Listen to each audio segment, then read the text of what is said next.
اس کے دیکھیں ارادے ایسے نہیں ہوتے.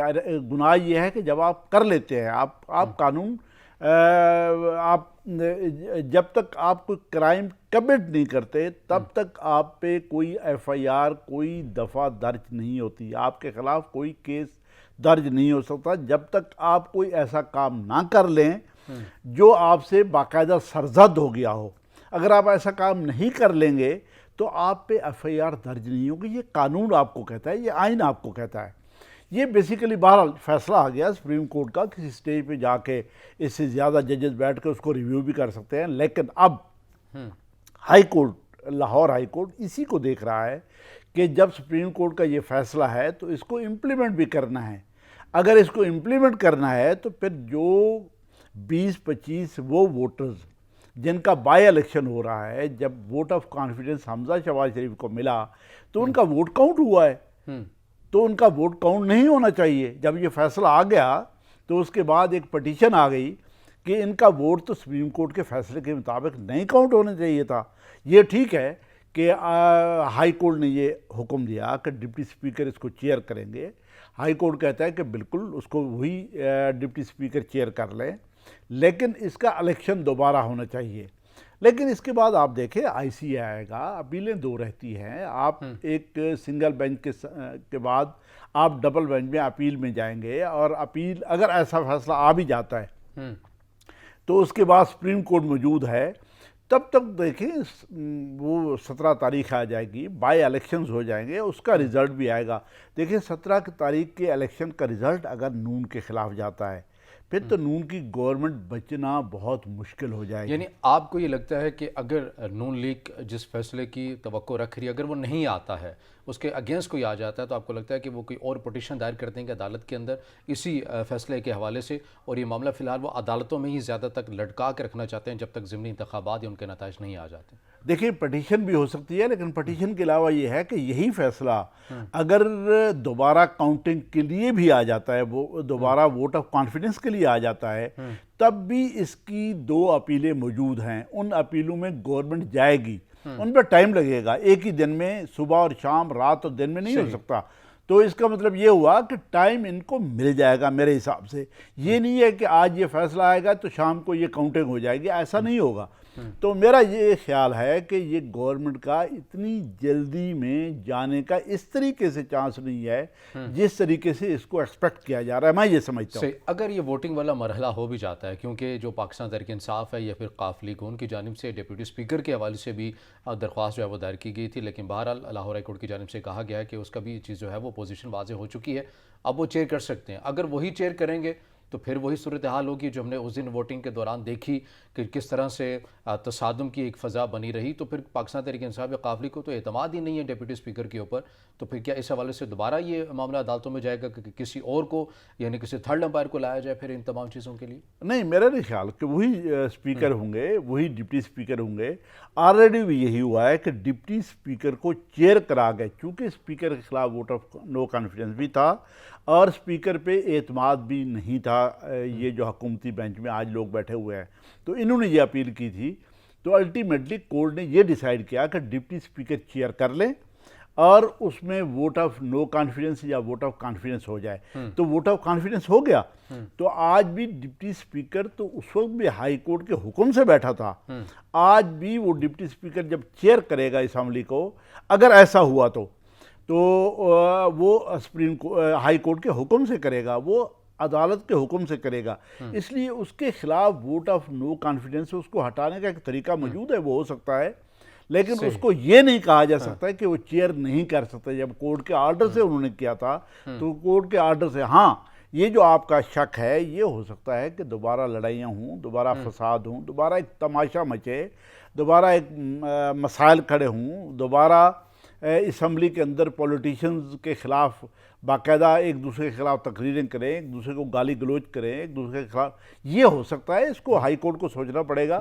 اس سے پہلے بھی یہ گڑبڑ ہوئی ہے, دوبارہ یہ گڑبڑ نہ ہو. ویسے سر یہ سوچنے والا کام تو پارلیمنٹ کا تھا کہ پارلیمنٹ کے مسائل عدالتوں میں جاتے ہی نہ, لیکن بدقسمتی ہے کہ سیاستدان ہمارے شاید ابھی اس حد تک میچور نہیں ہوئے کہ اپنے جو مسائل ہیں وہ خود نمٹا سکے. لیکن مجھے ساتھ میں یہ بتائیے گا کہ اگر یہ تمام صورتحال بن بھی جاتی ہے اور اکثریت ووٹنگ والا مرحلہ اگر آ بھی جاتا ہے، اور اکثریت جو ایک چاہیے اگر وہ اعداد و شمار دونوں فریقین کے پاس موجود نہیں ہوتی، تو پھر اس صورتحال میں وزیر اعلیٰ پنجاب کا انتخاب کیسے ہوگا؟ دستور کیا کہتا ہے؟ نہیں، یہ دیکھیں نا، دستور تو یہ کہتا ہے کہ جو پارلیمنٹ میں اوورال، پہلے تو یہ ہے کہ پارلیمنٹ پوری ہونی چاہیے. اگر پارلیمنٹ پوری ہے تو پھر 50% سے زیادہ جن کے ووٹ ہوں گے، ووٹ آف کانفیڈنس کو ہوں گے، تو وہ اپنا پوزیشن سکور کرے گا. اگر نہیں ہوگے تو وہ جانا پڑے گا اس کو. لیکن اس پوزیشن میں کچھ اور بھی ہے کہ آپ نے 20 22 24 لوگ جو ہیں وہ الیکشن میں چلے گئے ہوئے ہیں، وہ ڈسکوالیفائی ہو چکے ہیں، ان کا الیکشن ہونا ہے. اب ان کے بغیر اسمبلی ہے، یعنی یہ نامکمل اسمبلی ہے.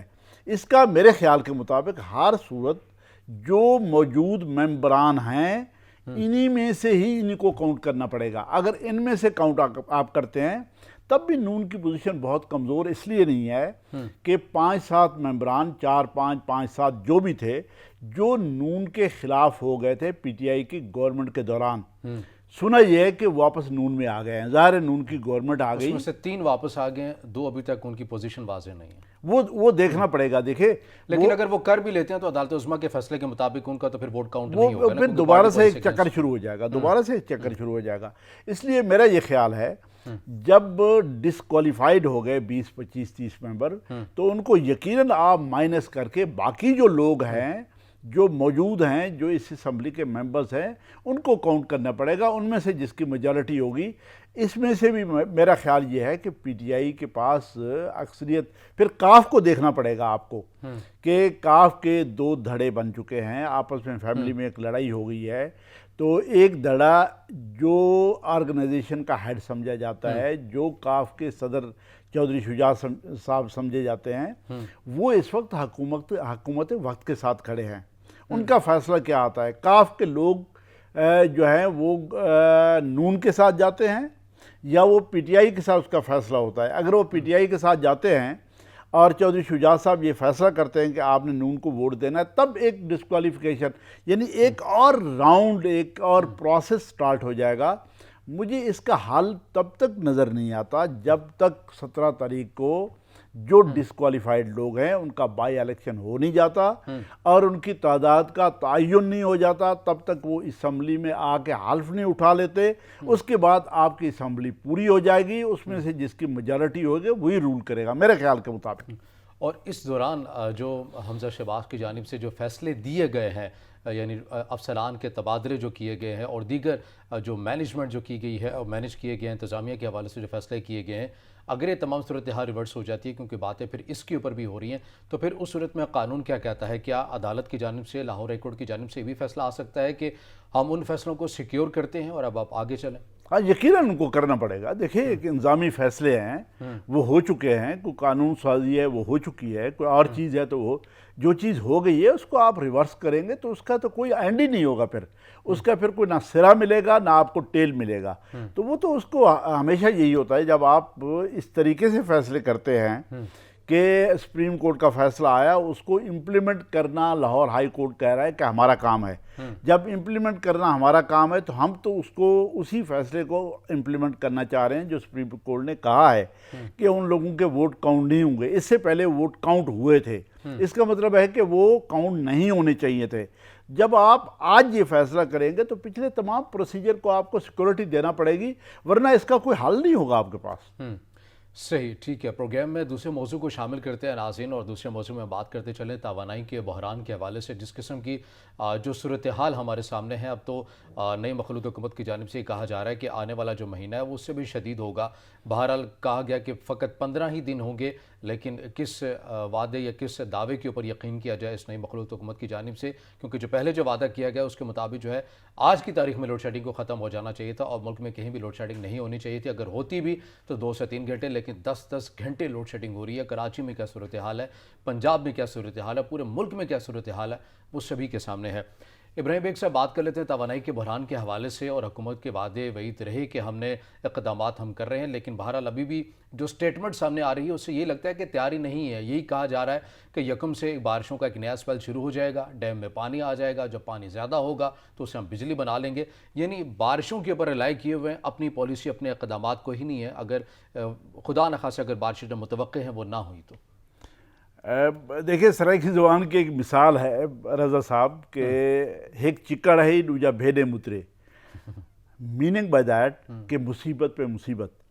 ہوا یہ ہے کہ کرونا کے بعد اس گورنمنٹ کی کمپیریٹیولی میں نے دیکھا ہے انرجی کے بارے میں ناقص پالیسیز پچھلی حکومت کی، تیسرا یوکرین اور روس کی جنگ اور پورے کے پورے انرجی کا بڑا کرائسس دنیا جہان میں، اور اس وقت صورتحال یہ ہے کہ رشیا کسی وقت بھی اپنی انرجی کا سنکشن لگا سکتا ہے یورپ پہ ایک بڑا کرائسس آ سکتا ہے۔ جب بڑا کرائسس آ سکتا ہے تو یورپین ممالک اس وقت بھاگ دوڑ ساری کی ساری یہ لگی ہوئی ہے کہ یہ کویت کے ساتھ، یہ قطر کے ساتھ، یہ عرب ممالک کے ساتھ کہ ہم LNG کے معاہدے کر لیں، LNG کے معاہدے کر لیں، LNG کے معاہدے کر لیں۔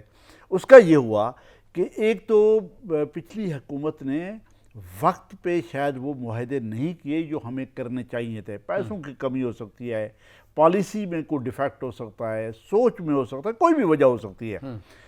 At the same time pressure آ گیا ہے یورپین ممالک کی طرف سے، امریکہ کی طرف سے، فرسٹ ورلڈ کی طرف سے، کہ وہ ایک بڑے کرائسس کا شکار ہونے جا رہے ہیں۔ تو اس کا مطلب یہ ہوا کہ وہ LNG کی بڑی بولیاں دینے کے لیے تیار ہے۔ جو 10 روپے مل رہی تھی آج 40 سے اوپر چلی گئی ہوئی ہے، کل وہ 100 سے اوپر جا سکتی ہے۔ تو ہم جیسے غریب ممالک جو ادھار لے کے اپنا ڈیفالٹ بچانے کی کوشش کر رہے ہیں، ہم کتنا ایک پیسہ پے کر سکتے ہیں اس LNG کو لینے کے لیے، یہ دیکھنا پڑے گا۔ اور دوسرا یہ ہے کہ 40 روپے کی LNG آپ افورڈ کر سکتے ہیں یا نہیں کر سکتے۔ اگر آپ کے خزانے میں پیسے کتنے زیادہ ہیں، آپ کا 10 ارب سے نیچے جب آپ کے ریزروز آئے تو آپ کے بارے میں ڈیفالٹ کے پوری دنیا میں گفتگو ہونے شروع ہو گئی تھی کہ آپ سری لنکا بننے جا رہے ہیں۔ ابھی تھوڑا سا آپ نے امپروو کیا ہے، کیا یہ پیسہ آپ کہاں کہاں خرچ کریں گے؟ کیا ہم اس کرائسس میں سے گزرنا پسند کریں گے جس میں سے ہم گزر رہے ہیں، یا ہم ڈیفالٹ کرنا پسند کریں گے؟ یہ مصیبت پہ مصیبت بیسیکلی آ رہی ہے۔ مصیبت تو اس وقت فرسٹ ورلڈ کے لیے بھی بنی ہوئی ہے، جہاں پیسہ ہے، جو بہت ہی اچھی مینیج ریاستیں ہیں، جو پرو پبلک ریاستیں ہیں، جہاں پہ لوگوں کا سوچا اور کیا جاتا ہے، وہ اتنے کرائسس کا شکار ہے۔ تو ہم جیسے ممالک جنہوں نے اپنے عوام کا کبھی سوچا نہیں، اپنے ریاست کا کبھی نہیں سوچا، ہم نے لوگوں کا نہیں سوچا، اور ہم پر جب بہت زیادہ مشکل آ جائے تو تبھی اقدامات کے لیے، تبھی پالیسی کے لیے ہم دوڑتے ہیں۔ ناظرین، گفتگو کا سلسلہ جاری رہے گا، اسی حوالے سے ہم دیگر جو نکات ہیں وہ بھی زیر بحث لائیں گے پروگرام میں، مگر یہاں وقت ایک بریک کا، ہمارے ساتھ رہیے گا۔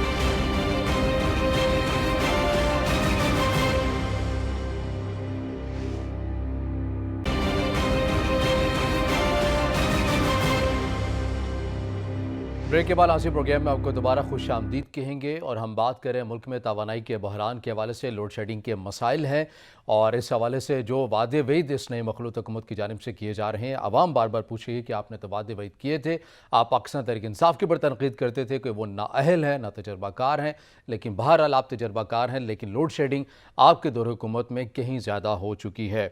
ابراہیم بیگ صاحب، بریک میں جانے سے پہلے جس طرح بات ہو رہی تھی، آپ نے کہا کہ وہ ممالک جن کی ترجیحات ہوا کرتی ہیں اپنے لوگوں کو جو ہے وہ فوری طور پر ان کا ریلیف دینا، ان کے لیے پالیسی کا تعین کر لینا، ان کے لیے آسانیاں پیدا کرنا، ہمارے ممالک کے اندر یا تیسرے درجے کے ممالک کے اندر یہ ترجیحات حکومتوں کی یا ریاستوں کی نہیں ہوا کرتی۔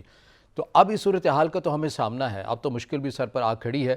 ایک طرف یہ باتیں کی جا رہی ہیں کہ ڈیفالٹ ہونے سے بچا لے، لیکن توانائی کے بحران کے حوالے سے ابھی بھی پالیسی نہیں ہے۔ کل بھی مصدق ولی صاحب کہہ رہے تھے کہ بارشیں اگر بارشیں ہو جائیں گی تو ہی کریں گے۔ تو یہ صورتحال پھر کیسے بنے گی کہ آپ رشیا کے ساتھ بھی ایگریمنٹ نہیں کر سکتے؟ آپ کے چلے رشیا کو چھوڑے، بہت دور بھی اگر پڑتا ہے تو ساتھ میں ایران ہے، آپ وہاں سے اپنی توانائی کے اس بحران کو، اس کمی کو پورا کیا جا سکتا ہے۔ تو کیوں ریاست اس جانب نہیں آتی کہ اپنے لوگوں کو ریلیف دینے کے لیے ایک آؤٹ آف دا لائن آپ کو جانا پڑے گا اور دنیا کو سمجھانا بھی پڑے گا؟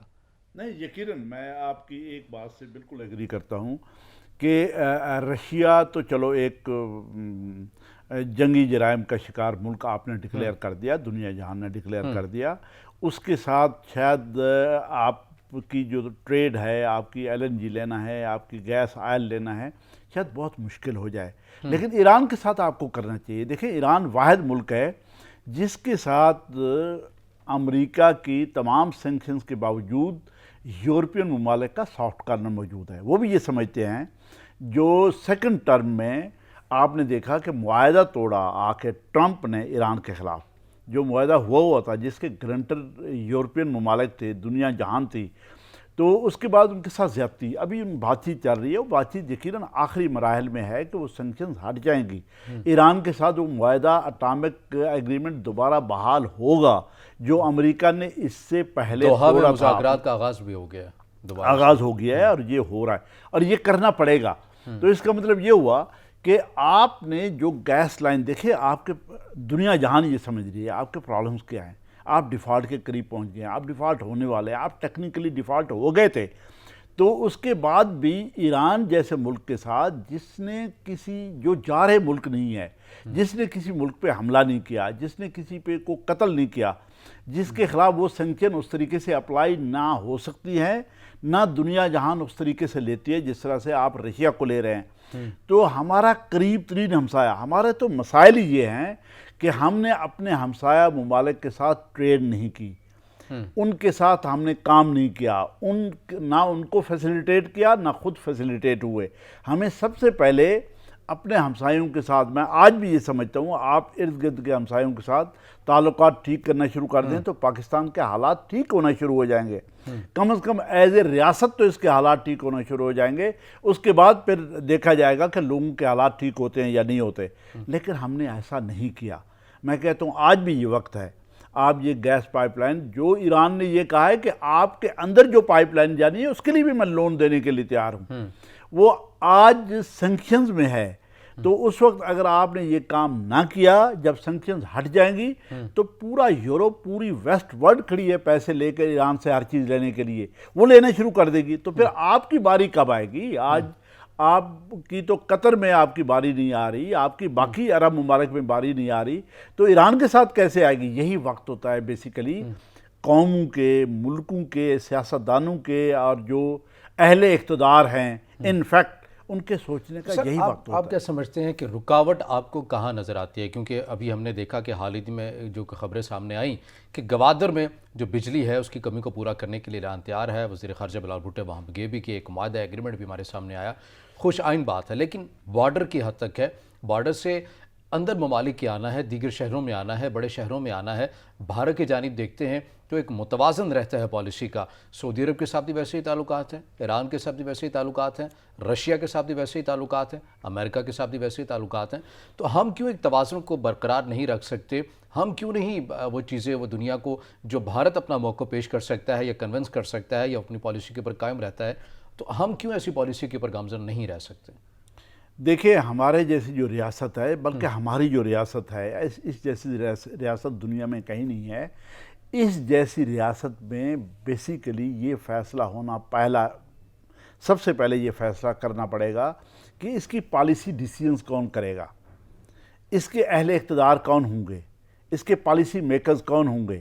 اس کا تعین ابھی نہیں ہے۔ اس کا تعین کہاں پہ ہوا ہے؟ آپ مجھے بتائیں نا کہ جب آپ کی گورنمنٹ بنتی ہے تو آپ کی فارن پالیسی آپ کے پاس ہوتی ہے یا نہیں ہوتی ہے، آپ کی انٹیریئر پالیسی آپ کے پاس ہوتی ہے یا نہیں ہوتی ہے، آپ کی سیکورٹی آلریڈی آپ کے پاس نہیں، یقیناً آپ کے پاس وزیر ہیں، لیکن جب تک یہ ڈیسائیڈ نہیں ہو جائے گا، یہ ریسپانسبلٹیز ہے کہ پیچھے سے بیٹھ کے میں رول کروں اور پالیسی کوئی اور کسی اور کے سر پہ تھوپ دو، ایسا نہیں چلے گا۔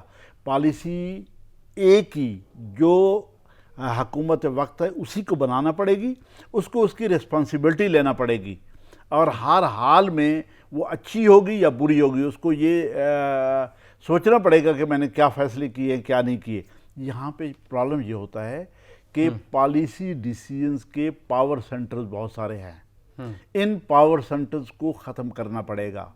ان پاور سینٹرز میں سے ایک ہی پاور سینٹر جو واقعی پاورفل ڈیسیژن میکر ادارہ ہوگا، اس کو یہ کرنا بھی پڑے گا اور اس کی رسپانسبلٹی بھی۔ اگر ایسا نہیں ہوگا، یہ جو کنفیوژن چل رہا ہے، دستور کے مطابق پاورفل ادارہ تو پارلیمنٹ ہی ہے آپ کا، آپ نہیں سمجھتے کہ ان کے پاس اختیارات ہیں؟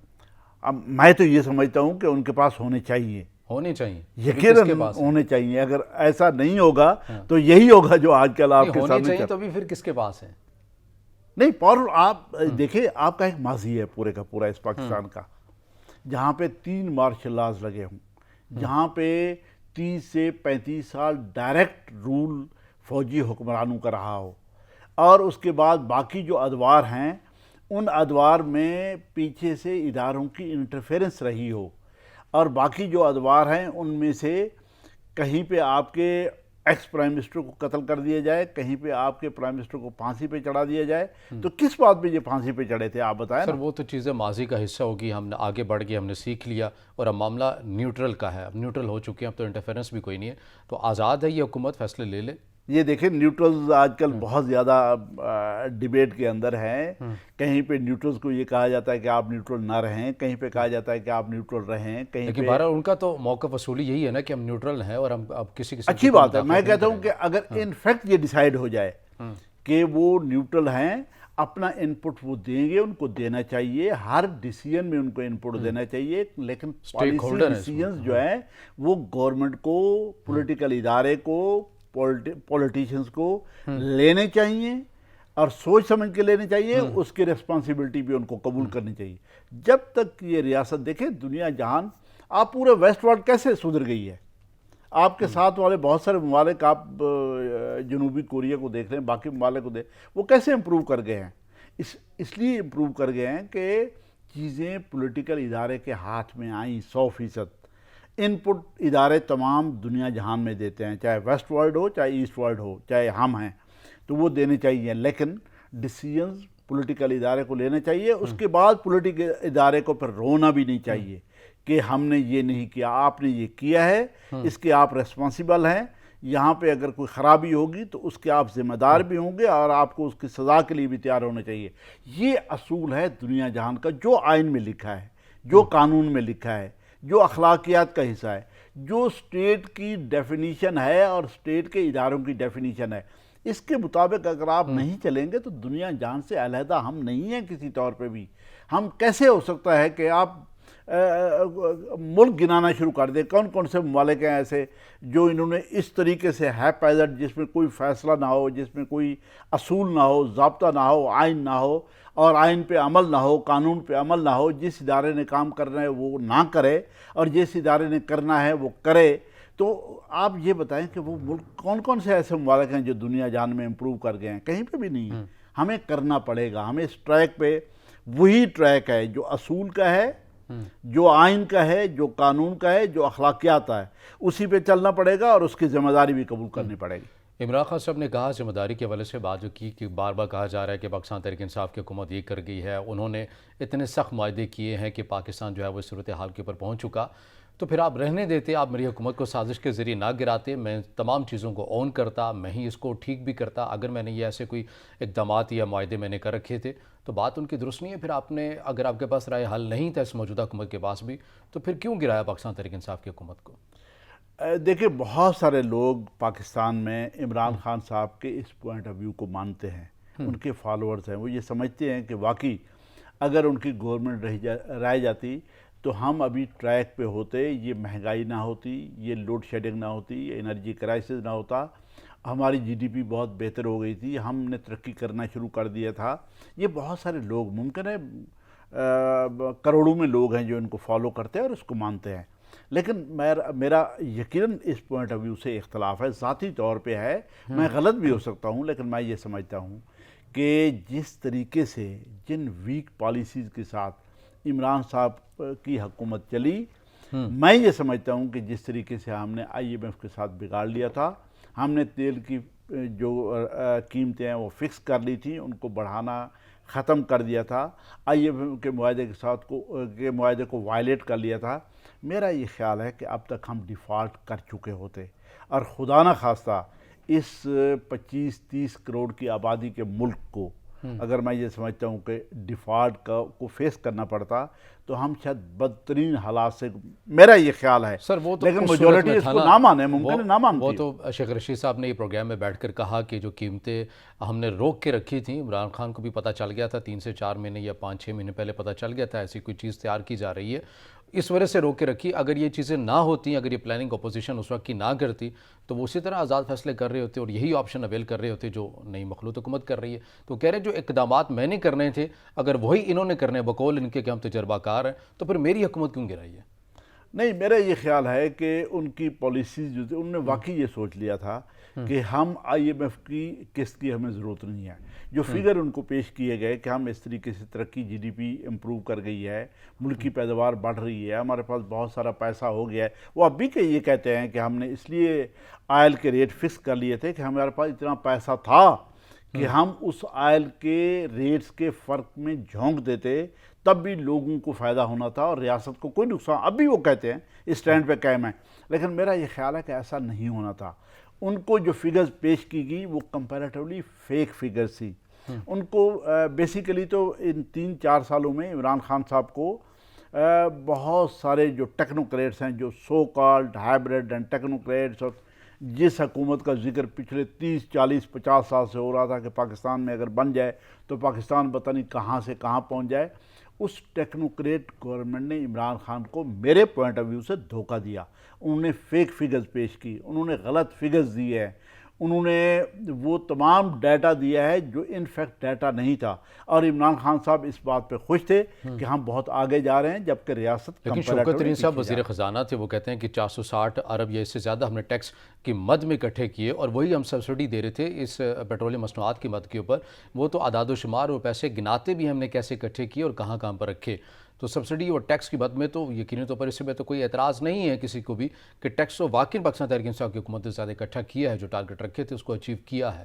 نہیں دیکھیں، یقیناً انہوں نے ٹیکس زیادہ اکٹھا کیا. ابھی یہ حکومت اس سے بھی زیادہ اکٹھا کر لے گی، لیکن کیا صرف جس طریقے سے ٹیکس اس حکومت نے اکٹھا کیا اور جس طریقے سے یہ اس کو اکٹھا کرنے جا رہی ہے 10% لگانے کے بعد، کیا اس سے پاکستان کے مسائل حل ہوتے ہیں یا نہیں ہوتے؟ ایسا نہیں ہے میرے خیال میں. ہمیں بہت ساری مینجمنٹس کرنا پڑیں گی، بہت سارے پالیسی ڈیسیجنز، ہمیں بہت بڑی سرجریز کرنا پڑیں گی یقیناً. اور جیسا کہ آپ کو ٹیکس نیٹ کو بہت بڑھانا پڑے گا میرے خیال کے مطابق، ایک بات. دوسرا یہ ہے کہ یہ اشرافیہ کا ملک ہے، اس کو اشرافیہ کا ملک نہیں رہنے دینا.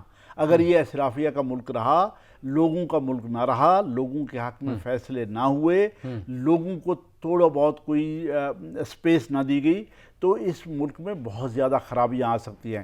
جو لوگ اس ملک میں دیکھیں جس طرح سے کیپٹلزم دنیا جہان میں ہے، کیپٹلزم میں ہوتا کیا ہے کہ لوگوں کے پاس بے پناہ، کچھ لوگوں کے پاس بہت سارے پیسے آ رہے ہیں اور کچھ لوگ اس کے مقابلے میں غریب ہو رہے ہیں. وہی پیسے ہیں جو اس غریب آدمی کا پیسہ ہے جو بڑے آدمی کی جیب میں جا رہا ہے. پاکستان میں بھی یہی بات کل فواد چودھری صاحب نے بھی کی، جو بات آپ نے کی کہ اشرافیہ کے اوپر، یہ طاقتور حلقوں کے اوپر جو ہے وہ ٹیکس لگانے پڑیں گے. اگر مفتاح اسماعیل صاحب یہ کہتے ہیں کہ ہم نے سپر ٹیکس لگایا ہے اور بڑی بڑی صنعتوں کے اوپر لگایا ہے، تو پھر انہوں نے ججز کا بھی انہوں نے کہا کہ ان کی جو پینشنز ہوتی ہے اس کے اوپر کوئی ٹیکس نہیں ہوتا ہے، آپ ان کے اوپر ٹیکس کو نفاذ کریں. تنخواہوں سے زیادہ وہ پینشن لے رہے ہوتے ہیں کیونکہ اس کے اوپر ٹیکس نہیں لگ رہا ہوتا، مراد ہوتی ہیں دیگر. تو یہ طاقتور حلقے ہیں، آپ ان کے اوپر جرأت مندانہ فیصلے کیوں نہیں کرتے؟ آپ ان کے اوپر بھی ٹیکس لگائیں اور ٹیکس نیٹ میں ان سبھی کو لے کر آئیں. لیکن ساتھ میں خود بھی جواب دے دیا کہ ہماری حکومت ایسا اس لیے نہیں کر سکی کیونکہ یہ طاقتور حلقے تھے. تو آپ سمجھتے ہیں کہ یہ چیزیں بھی شامل ہونی چاہیے؟ یہ تمام جب ملک ایسی بحران سے گزر رہا ہو تو پھر ہر ایک کو آگے بڑھ کر اپنے اپنے چیزوں کے اوپر ٹیکس کو خود ہی شامل کرنا اور مراد سے پیچھے ہٹنا ہے. دیکھیں چودھری فواد صاحب ایک طرف کہتے ہیں کہ ہماری حکومت بہت کمزور تھی اس لیے ہم اس طرح کے بورڈ فیصلے نہیں کر سکے. آپ قاضی فیاض عیسیٰ صاحب کے خلاف امورل، اللیگل، انکانسٹیٹیوشنل کیس کر سکتے ہیں. اس کو اور اس کی فیملی کو عدالتوں میں اور عام محکموں میں، انکم ٹیکس کے محکمے میں، باہر دفتروں کے باہر بٹھا سکتے ہیں. آپ اتنے طاقتور تھے. غلطی ہو گئی ہے، مجھے غلط گائیڈ کیا گیا. میں کہتا ہوں آپ نے کیا ہے نا. جب آپ نے کیا ہے تو اس کا مطلب یہ ہے کہ آپ کی حکومت کمزور حکومت نہیں تھی بھائی، آپ کی ترجیحات غلط تھی، آپ کو ماننا چاہیے. دیکھیں حکومت میں ہٹنے کے بعد میں یہ کہتا ہوں کہ میری حکومت کمزور تھی، میں یہ ماننے کے لیے تیار نہیں ہوں کہ نہیں، میری آپ کی حکومت کمزور بھی ہوگی لیکن آپ کی ترجیحات بھی غلط تھی. آپ نے بڑے لوگوں پہ ہاتھ ڈالنے کی بجائے آپ نے بھی وہی کام کیا جو پچھلی حکومتیں کمزور کے ساتھ کرتی رہی ہے. یہ ہم جب تک ہم اس کو دل سے کنفیس نہیں کریں گے تو ہم اپنے آپ کو ریویو اور کریکٹ نہیں کر سکتے. ون سیکنڈ یہ ہے، دیکھیں ججز کی مراعات آپ کم کر لیں، ان کی تنخواہیں بے شک ان کی کنسنٹ سے یا ویسے آپ کم کر لیں، لیکن پینشن پہ جو ٹیکس ہے یہ کہیں پہ ہوتا نہیں ہے اور نہ ہونا چاہیے. میں یہ سمجھتا ہوں آپ پینشن کی اماؤنٹ کم کر لیں، آپ اتنی بڑی اماؤنٹ لوگوں کو نہ دیں، آپ ضرورت کے مطابق ان چیزوں کو لے آئیں. آپ یہ سمجھتے ہیں کہ یہ غریب قوم ہے، اس کا یہ افورڈ نہیں کر سکتے کہ آپ 10-10 لاکھ روپیہ پینشن کسی ایک شخص کو جو کہ بوڑھا ہو چکا ہے، جس کی فیملی کے بچوں کی شادی ہو چکی ہے، اب یہ اس نے کچھ بھی نہیں کرنا، اس کو جب آپ اس کی مراعات کام کر لیں. لیکن میں یہ سمجھتا ہوں کہ پینشن پہ جب آپ ٹیکس لگانا شروع کریں گے تو پھر اس میں 15,000 کی پینشن سے لے کر 15 لاکھ کی پینشن تک کے لوگ موجود ہوں گے. پھر وہ سارے کے سارے 15,000 سے لے کر جو لوگ انہوں نے اسپیسیفک کیا ہے کہ اب ججز کی جو پینشن ہوتی ہے آپ اس کے اوپر ٹیکس کا کوئی نظام لیں. نہیں، کم کر دیں اس کو. آپ پینشن کیوں نہیں کم، آپ قانون سازی کریں نا.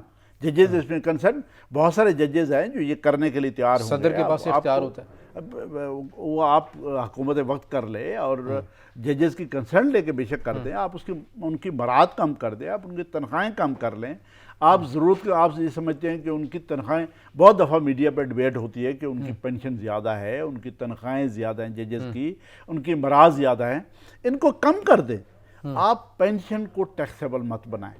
پینشن کو جب آپ ٹیکسیبل بنائیں گے تو میجورٹی غریب پینشنرز اس کی زد میں آئیں گے. میں آپ کو بتا دوں، جب غریب پینشنرز آئیں گے تو ان کا تو کوئی اور ہے نہیں. جو 50,000 روپیہ پینشن لے رہا ہے، اس کے ابھی 2 بچے گھر میں موجود ہیں، اس پہ جب آپ ٹیکس لگائیں گے تو یہ بہت بڑا ظلم ہوگا. پھر تو ایک فارمولہ بنانا پڑے گا نا. پینشن پہ جب آپ ٹیکس لگائیں گے تو ایک ادارے کے خلاف آپ نہیں لگا سکتے، ایک ادارے پہ نہیں لگا سکتے. پھر اوورآل آپ کو مجموعی سزا کے اوپر رول بدلنا پڑے گا. ٹھیک ہے ناظرین، یہاں وقت جو ہے بریک کے جب واپس آئیں گے تو ہم بات کریں گے جوڈیشل کمیشن کے حوالے سے جو ججز کی تعیناتی کا طریقہ کار کیا ہوتا ہے، اس حوالے سے ہم بات کریں گے. ہمارے ساتھ رہیے گا.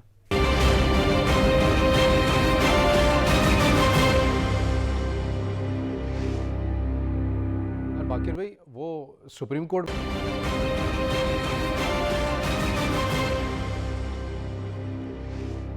بریک کے بعد ناظرین پروگرام میں آپ کو دوبارہ خوش آمدید کہیں گے، اور پروگرام کے سیگمنٹ میں ہم بات کریں گے جوڈیشل کمیشن کے حوالے سے. ججز کی تعیناتی ہونی ہے، لاہور ہائی کورٹ ہو، سندھ ہائی کورٹ ہو، اس حوالے سے سپریم کورٹ میں بھی 3 سے 4 ویکنسیز ہیں، اس حوالے سے بھی ججز کی تعیناتی ہونی ہے، جس کے لیے اجلاس کیے جا رہے ہیں. Chief justice of Pakistan Umar Ata Bandial طبیعت کی ناسازی کے باعث ان اجلاسوں کو ویڈیو لنک کے ذریعے ہی اس کے اندر شرکت کر رہے ہیں، اور اس کے ساتھ ساتھ جسٹس قاضی فائز عیسیٰ وہ بھی ملک پاکستان میں نہ ہونے کے سبب جو ہے وہ بھی ویڈیو لنک کے ذریعے ہی اس اجلاس میں شریک ہو رہے ہیں. اس صورتحال کے اوپر بات کریں گے کہ طریقہ کار کیا ہوتا ہے، کہ اگر کوئی ہائی کورٹ ہے تو ان کے چیف جسٹس کی تعیناتی کیسے ہوتی ہے، اور پھر اسی طرح سپریم کورٹ کی جو ججز ہیں ان کا کرائٹیریا کیا ہوتا ہے، کیسے ان کو ہائی کورٹ کے ججز سے یہاں پر سپریم کورٹ عدالت عظمیٰ میں لایا جاتا ہے. اس نقطے کے اوپر اپنے ناظرین کی آگاہی کے لیے ہم اس نقطے کے اوپر بات کریں گے. ابراہیم بیگ صاحب، یہ بتائیے گا، کیونکہ آپ تو خود ان تمام چیزوں کا حصہ رہے، آپ سمجھتے ہیں قانون کو بہتر طریقے سے، یہ کیا طریقہ کار ہوتا ہے اگر کسی ہائی کورٹ کے جج کو سلیکٹ کرنا ہے، نامزد کرنا ہے، اس کے اندر یقیناً جو chief justice Lahore high court ہے، سندھ ہائی کورٹ ہے، اسلام آباد ہائی کورٹ ہے، بلوچستان ہائی کورٹ ہے، اس کی بھی ایک جو ریفر اس کی جانب سے کیا جاتا ہے، ریکمنڈیشن دی جاتی ہے، بڑی پریفر کرتی ہیں، لیکن کس حد تک کرتی ہیں؟ آخری فیصلہ تو یقیناً چیف جسٹس پاکستان نے کرنا ہوتا ہے. تو یہ کیا طریقہ کار ہوتا ہے، سمجھائیے گا. آخری فیصلہ تو جوڈیشل کمیشن نے بیسیکلی کرنا ہوتا ہے، لیکن اس کو انیشیٹ جس ہائی کورٹ کے اندر ویکنسیز ہوتی ہے اس کو فل کرنے کے لیے، ججز رکھنے کے لیے قابل وکلاء میں سے، انٹیگریٹی والے وکلاء میں سے، بہت ہی اچھے ریپیوٹڈ وکلاء میں سے کچھ لوگوں کو نامینیٹ کیا جاتا ہے. ان کو اس کی نامینیشن بھیجی جاتی ہے. کون بھیجتا ہے؟ وہ متعلقہ ہائی کورٹ کا چیف جسٹس بھیجتا ہے.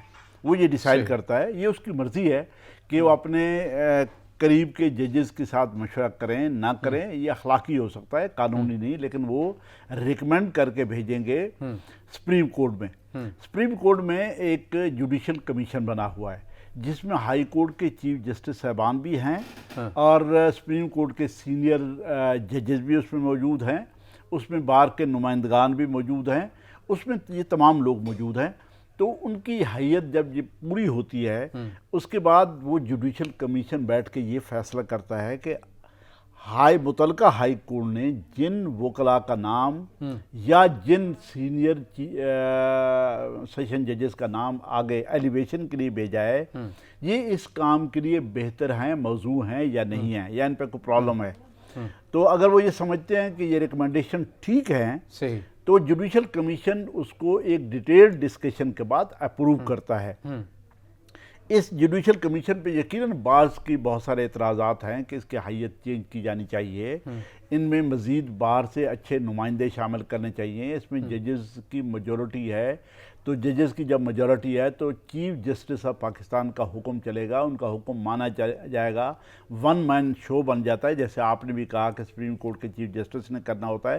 یہ اوورال امپریشن ہے لوگوں کے ذہن میں کہ چیف جسٹس آف پاکستان نہیں ہر چیز ڈیسائیڈ کرنی ہوتی ہے، چونکہ نیچے جوڈیشل کمیشن میں اب ریکمینڈ کرنے والے بھی چیف جسٹس ہیں ہائی کورٹ کے، آگے بھی جو اس کا میک بنا ہوا ہے، جو آرگنائزیشن ایک بنی ہوئی ہے جوڈیشل کمیشن کی، اس کمیشن کے ممبران میں سے بھی میجورٹی ججز ہوتے ہیں، چاہے وہ ریٹائرڈ ہوں چاہے وہ سینئر ججز ہوں. ون سیکنڈ یہ ہے کہ اس کے بعد جوڈیشل کمیشن جب اس کو دیکھ لیتا ہے اور یہ سمجھتا ہے کہ یہ ٹھیک ہے، اس کے بعد ایک پارلیمانی کمیٹی بنی ہوئی ہے، وہ اس پارلیمانی کمیٹی میں جاتا ہے. وہ پارلیمانی کمیٹی بھی اس کو دیکھتی ہے، اکثر اوقات وہ ججز کو ان وکلاء کو بلاتی بھی ہے، نامینیٹڈ لوگوں کو، تو ان کو دیکھتی ہے، ان کے انٹرویو کرتی ہے، ان کے بارے میں ان کو انویسٹیگیٹ کرتی ہے. کرنا چاہیے، اگر نہیں کرتے تو ان کو انویسٹیگیٹ کرنا چاہیے، دیکھنا چاہیے کہ بہت قابل اچھی ریپیوٹ والے لوگ ہی ججز بننے چاہیے. یہ تو ہوتا ہے اس سے جج بن گئے جو وہاں پہ ہوا. اب اس کے بعد ہٹنے کے لیے یا کنفرم کرنے کے لیے جیسے آپ کہہ رہے تھے، اس کے لیے اگین وہی پروسیجر ہوتا ہے کہ متعلقہ ہائی کورٹ کے جو چیف جسٹس ہیں وہ یہ سمجھتے ہیں کہ یہ جج جو ہے اس نے ایک سال تک، آپ کا انٹرم پیریڈ ہے ایک سال کا، اس انٹرم پیریڈ میں اس جج صاحب نے جس کو نامینیٹ کیا گیا تھا، ایلیویٹ کیا گیا تھا، اس نے کام کیا کسی نہ کسی ہائی کورٹ میں کام کیا، تو اس کو کام کو دیکھا جاتا ہے. کام کو دیکھنے کے بعد اس کی کنفرمیشن یا اس کو ہٹانے یا اس کا وہ ٹائم پیریڈ جو انٹرم ٹائم پیریڈ ہے اس کو ایکسٹینڈ کرنے کے لیے اس کی ریکمنڈیشن جاتی ہے. اگین اکثر اوقات تو ظاہر ہے چیف جسٹس کی بات کو ہی دیکھا جاتا ہے، کیونکہ اسی نے آبزرو کیا ہے بیسیکلی جج صاحب کے کنڈکٹ کو بھی، اس جج صاحب کے کام کو بھی، اس کی انٹیگریٹی کو بھی، اس کے اوورال حالات، تو اس کو، لیکن ضروری نہیں ہے، یہ بائنڈنگ نہیں ہے. جوڈیشل کمیشن اس کو دوبارہ دیکھتا ہے کہ آپ نے جو ریکمنڈیشن بھیجی ہے، اس کے ساتھ جو میٹیریل بھیجا ہے، اس کے ساتھ جو کنٹینٹس بھیجے ہیں وہ صحیح ہے یا غلط ہے. اس کو دیکھنے کے بعد جوڈیشل کمیشن دوبارہ سے ڈیسائیڈ کرتا ہے. وقت بالکل ختم ہو چکا ہے. سینئر تجزیہ کار ابراہیم بیگ صاحب ہمارے ساتھ موجود تھے، آپ کے وقت کا بہت شکریہ. ناظرین، آج کے پروگرام سے اتنا ہی، اجازت دیجیے، اللہ حافظ.